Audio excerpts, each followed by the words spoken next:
Salut à vous, bon ben nouvel épisode là mais vraiment très court concernant les buts de culture type Hugel Culture ou Philippe Forer. Donc je vous avais fait une petite playlist où on voyait à peu près leur construction en 2 épisodes. Donc j'ai aussi mis des travaux d'été avec comment on fait pour la nourrir, compostage de surface, etc. Et puis là on est en hiver et je trouve logique et en toute transparence de vous montrer ce que j'y fais parce que quand tout est au repos, il y a encore des choses à leur apporter.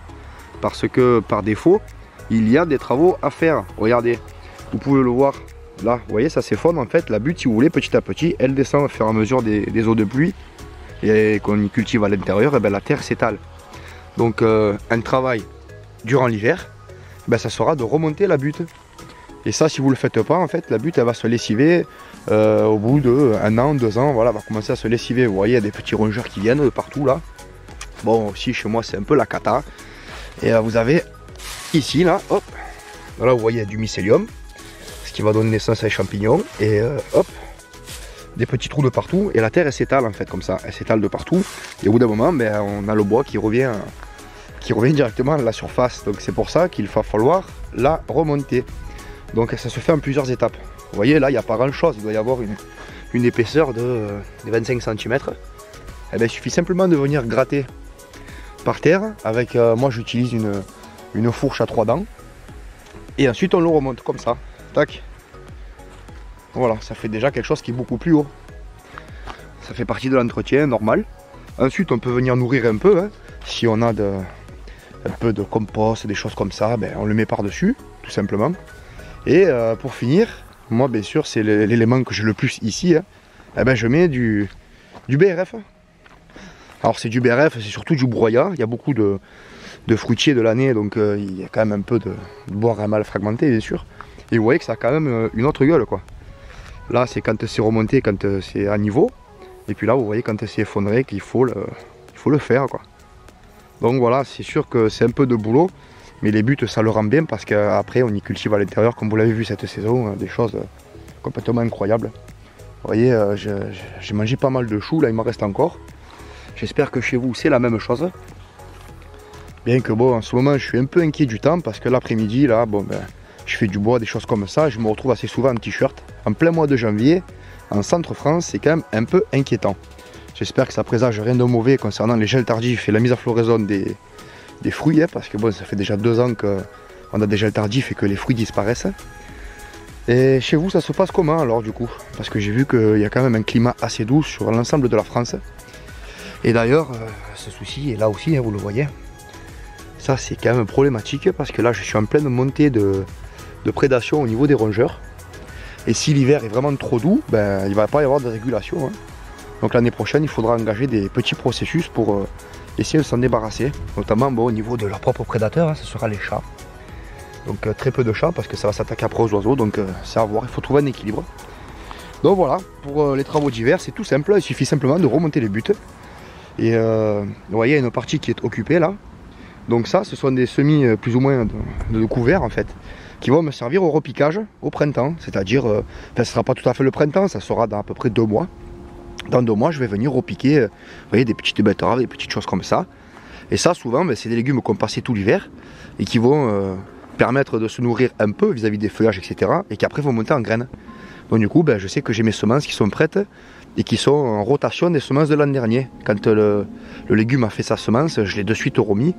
Et quand il fait sa semence, bien sûr, c'est le bon moment pour lui de la libérer, donc qu'elle se sème. Et ça, c'est un cycle naturel. Voilà, et les buts, pour moi, là, ben, c'est toujours autant d'inconvénients, bien qu'il y ait quelques avantages.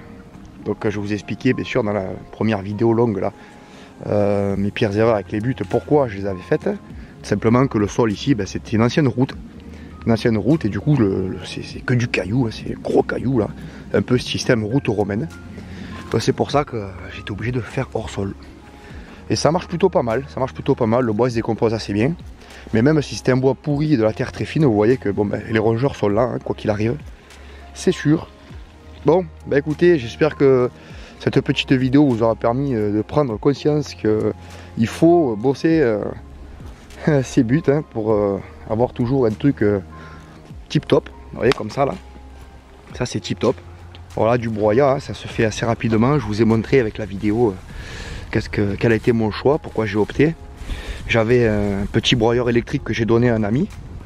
Et du coup, j'ai opté pour ce petit broyeur thermique que j'ai modifié, qui me donne une très bonne qualité de broyat. Et c'est vrai qu'ici, j'ai quand même pas mal à broyer. Voyez-vous, tout ça, c'est qu'une petite partie des branches que j'élague de partout. Hein, je fais du propre, puis ça se broie. Puis tout ce qui est un peu trop gros, ça fait du chauffage. Et du coup, là, ça me fait une bonne matière, ça me fait une bonne litière.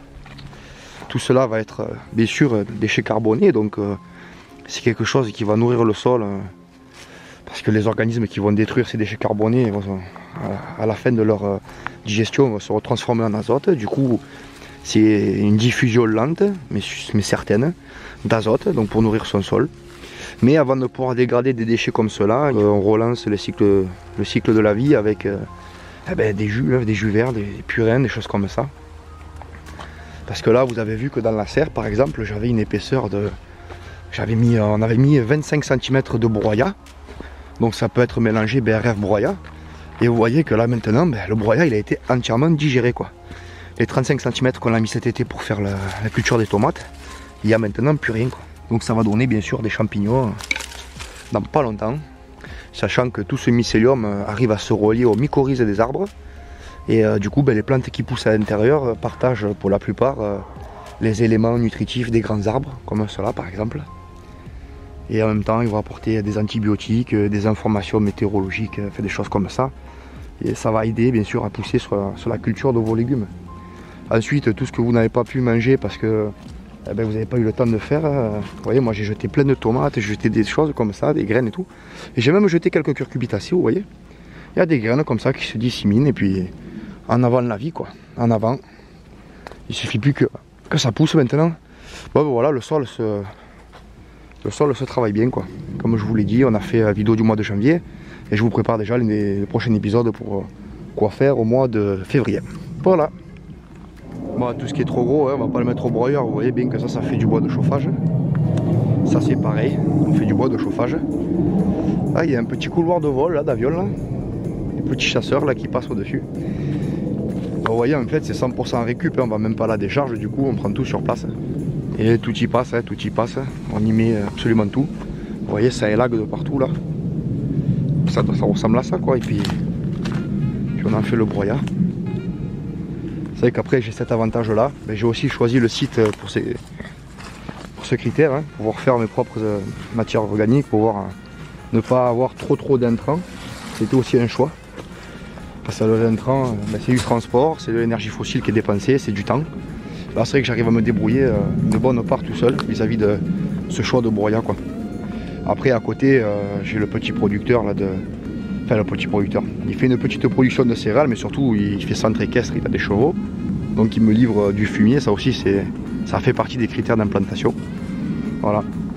Ouais, d'ailleurs si vous voulez parler des critères d'implantation, j'avais déjà dit que j'en avais recensé pour venir m'installer ici, quelques 200, mais bien 100, 110 qui étaient adaptables à tout le monde, parce que le reste des critères c'est les choix personnels.